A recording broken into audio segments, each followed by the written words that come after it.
હું તમને એક વાત કહું. બોલો ને. આ દુકાનદારો જે ખાતર મગજ લાઈન વેચે છે, જે લાયસન્સ છે એની પાસે હા હા અને ખાતર વેચે છે,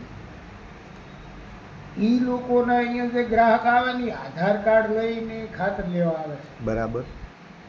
પછી એની હંગાથી એને દુકાનવાળાને કંપનીઓવાળા એવું કહે છે કે તમારે જેમ તે આલવું વેચવા માટે આવે છે.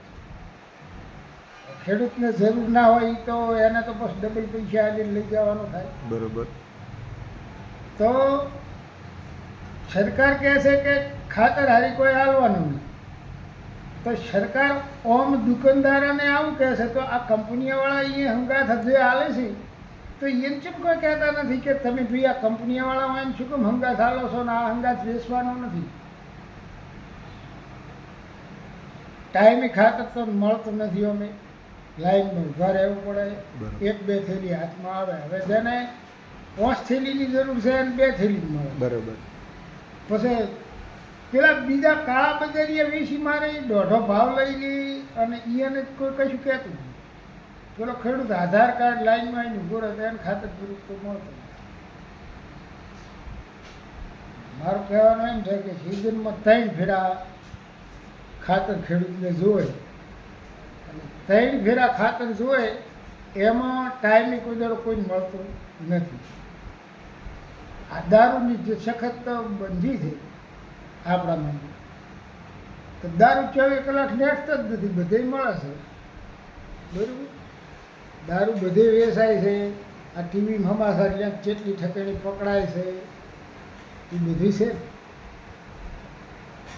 તો આ સરકારને જે પગલાં લેવાના છે ને જેમ કહેવાનું છે એમ કહેતી નથી. દુકાનદારોને ખાતર હાલે અને જો કંપનીઓ એને બીજી વસ્તુ ના હાલે અને કંપનીઓ એ માથે પ્રેશર ના રાખે કે ભાઈ તમે બીજી વસ્તુ હારી ના વેચો, તો એ રહી છૂટથી ખાતર હાલી કે ખેડૂતને એને બીજું વધનું ખરીદવાનું ના થાય, દુકાનદારને ના થાય, ના થાય. એમાં દુકાનદારનું રોકાણ થાય. થાય. તો સરકારને આ બધું કંપનીવાળાને કહેવું જોઈએ ને. વાત સાચી છે. આ આપણા પેલા રાઘવજી સાહેબ એમ કહે છે કે ભાઈ યુરિયા ખાતર હારે કોઈને કોઈ લેવાનું નથી, કોઈ હાલવાનું નથી, આવું કેટલાય ફેરા બોલ્યા. હમ. તો એ કંપનીવાળા તો દુકાનદારોને હારે હાલે જ છે. બરાબર. તો પછી એને આ કંપનીવાળાને કહેવું જોઈએ ને કે ભાઈ તમે આ જે દુકાનદાર તમારી પાસે ખાતર લઈ જાય છે એની હંગાત તમે આવું બીજું વધનું શું કેમ આલો છો? વાત સાચી છે. તો એને તો કોઈ કહેતા નથી. કંપની શું સાથે હંગાત હાલે છે? કંપનીવાળા દુકાનવાળાને શું શું ભેળું હાલે છે?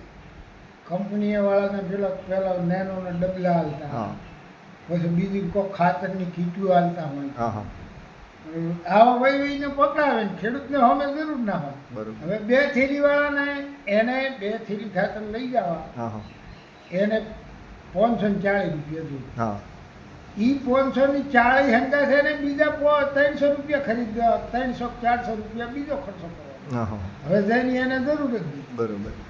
તો પછી આ રાઘવજી સાહેબને એને આ કંપનીવાળાને કહેવું છે કે હોય અંદાજ આ તમે દુકાનોવાળાને પ્રેશર કરીને આલશો ને તમે યુરિયા આલો, બરોબર. ખેડૂતને ટાઈમે આલો, બરાબર. ખેડૂત લાઈનમાં ઊભો રહે છે અને કંઈક કાળા બજારીએ વેચી મારે છે. જે ભાવ છે એનાથી વધારે ભાવ છે. કાળા બજારમાં કોણ વેચે છે? કાળા બજારમાં ઘણા વેચતા હોય છે. એટલે પણ ખેડૂત વેચે છે કે ખેડૂત સિવાય વેચે છે કોઈ? ખેડૂત સિવાયના વેચતા હોય છે. અને ખેડૂત કઈ બીજા જે છે એ કેવી રીતનું લેવા આવે છે દુકાનવાળાને? તો હીરાઈ ગમે એ રીતે આવે છે પણ એ દુકાનવાળા અને દુકાનવાળો તો ખાતરને આધાર કાર્ડથી જ વેચતો હોય છે એમને તો ઈ વેચતો. આધાર કાર્ડથી લઈ જઈ પણ ઈ ગમે એ કરીને એ ખાતર લઈ જઈને પછી હીરાઈ બીજા વધારે ભાવ લઈને વેચતા હોય. બરોબર. એ જે ખેડૂત નથી હોતા. અને એ હકીકતમાં હીરાઈ ખેડૂત હોતા જ નથી. બરોબર. આરું જ કેવું છે ને તમારું? હારી સારું.